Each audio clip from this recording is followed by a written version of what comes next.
नमस्कार दोस्तों। काशी बाबा विश्वनाथ की नगरी से मैं डॉक्टर गौरव शाह आप सभी का सावन के इस पवित्र माह में स्वागत करता हूं, अभिनंदन करता हूं। मित्रों, सावन का महीना है और हर तरफ बाबा विश्वनाथ की या बाबा या महादेव की हम लोग पूजन अर्चन कर रहे हैं, इसलिए ये महीना हर तरह से बहुत ही शुभ है और इसमें हमको शुभ कार्य ही करने चाहिए। तो आगे की बात शुरू करने से पहले आज हमेशा की भांति मेरी धर्मपत्नी अनुभा जी मेरे सामने हैं। उनके कुछ प्रश्न हैं, वो भी हमेशा की भांति है, हमेशा पूछती रहती हैं।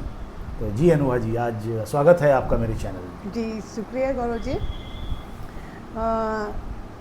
मैं आपसे ये सवाल पूछना चाह रही हूँ कि लोग कहते हैं कि कुंडली से कैरियर के बारे में पता चलता है, तो हम किस स्कोप में जाएं, किस लाइन में जाएं, इस बारे में कुछ आप हमको गाइड। जी अनुभा जी, देखिए, कुंडली जैसे कि मैं कहता हूँ कि ये एक विज्ञान है, जन्मपत्री एक विज्ञान है, ज्योतिष एक विज्ञान है। तो ज्योतिष अगर एक विज्ञान है तो करियर काउंसलिंग के लिए भी ज्योतिष एक विज्ञान है। लोग अपने करियर के लिए करियर काउंसलर्स के पास जाते हैं, मैं मना नहीं करता, जाना चाहिए, लेकिन जन्मपत्री बहुत सटीक बताती है, इतनी बढ़िया चीज़ वो बताती है कि जिसके बारे में हम आप कल्पना नहीं कर सकते। मैं अपना ही उदाहरण दूं तो मेरा क्या हुआ था, जब मैं 12th में था और तो मैं अपने सहपाठियों की देखा देखी मैंने IIT की तैयारी शुरू करी और मैं IIT में सफल नहीं हो पाया। तब मैं बहुत परेशान हुआ कि अब क्या करें।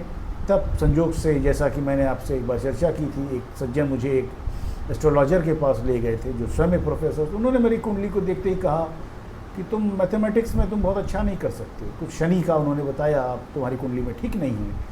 तो उन्होंने मुझे सलाह दी, तुम कम्युनिकेशन से रिलेटेड कोई फील्ड में जाओ। और मैं गया और उसके बाद मैंने पीछे मुड़कर नहीं देखा। तो कुंडली में करियर एक बहुत ज़्यादा बहुत सफल करियर का प्रेडिक्शन बहुत आराम से किया जा सकता है और सिर्फ लग्न कुंडली को देखकर ही बताया जा सकता है कि आपको किस दिशा में अपना करियर बनाना चाहिए।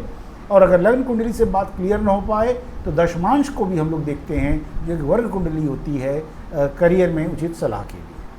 तो आज की बात मुझे लगता है कि आपको ठीक लगा होगा। बिल्कुल, थैंक यू। इस पर और चर्चा करेंगे। पहले जैसे कि बात जो परंपरा है मेरे चैनल की, हम लोग कुंडली डिस्कस करते हैं। देखिए, ये अंकुर खत्री जी की ये कुंडली है। अब इस कुंडली में दिक्कत क्या है कि इनके साथ प्रॉब्लम क्या है कि ये किसी भी जॉब में अभी ये स्टेबिलिटी नहीं मिल पा रही है। पेशे से ये टेक्नीशियन है, लेकिन दिक्कत क्या है, जहाँ भी जाते हैं कुछ दिन काम करते हैं, या तो वहाँ पर कलीग्स के कारण से उनकी लड़ाई हो जाती है या बॉस से उनकी लड़ाई हो जाती है, कुछ मतभेद हो जाता है, उनको अपना जॉब छोड़ना पड़ता है। तो उस कुंडली को आइए पहले हम लोग, मैंने स्क्रीन पे शेयर करना भूल गया जी, अब आपके सामने है। तो ये मेरे पास आए थे कि मैं क्या करूं, तो मैंने इनकी ग्रह दशा देखी। तो ग्रह दशा इस समय राहु में शनि का अंतर है। देखिए, राहु में शनि या शनि में राहु या केतु में शनि और शनि में केतु, ये टाइम पीरियड बड़ा ही क्रिटिकल होता है। इसको बहुत अच्छा टाइम पीरियड नहीं माना जाता है। और मैंने अक्सर देखा है कि जब ये टाइम पीरियड आता है किसी की ज़िंदगी में तो वो काफ़ी परेशान रहता है। दुर्भाग्य से उनका यही समय टाइम पीरियड चल रहा है। हालांकि शनि इनकी कुंडली में योग कारक है, लेकिन राहु के अंतर के कारण वो बहुत इसलिए नहीं हो पा रहा है कि राहु और शनि में यहाँ षडाष्टक योग है, यानी 6 और 8 की दृष्टि पड़ रही है राहु शनि आपस में, और वो अच्छा कुंडली में नहीं माना जाता है, इसलिए इनको अभी फ़ायदा नहीं मिल रहा है। मैंने कहा कि जैसे ये शनि का पीरियड जो आपका है वो बीतेगा, आपको आराम मिलेगा, आपको फ़ायदा होगा। लेकिन चूँकि राहु सप्तमेश है, सप्तमेश की तरह काम करेगा तो परेशानियां तो बनी रहेंगी। तो मैंने उनको सलाह दी, चूँकि बुध इनका जो है वो भाग्य का मालिक है और नवम भाव का होकर दशम में बैठा है, तो योग कारक हो गया है। तो मैंने उनसे कहा कि आप कपड़े की लाइन में या नेटवर्किंग की लाइन में या कम्युनिकेशन से संबंधित कोई ऐसा कार्य करें, उसमें अपनी प्रतिभा का इस्तेमाल करें तो उससे उनको लाभ होगा। मैंने उनको सजेशन के रूप में उनको एक बहुत अच्छा पन्ना पहनने को स्वर्ण में सोने में पहनने के लिए मैंने उनसे कहा कि उसको धारण करें।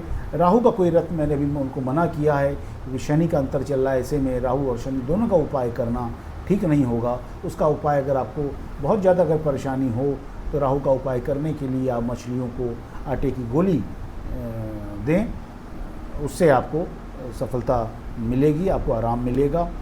दूसरा इनका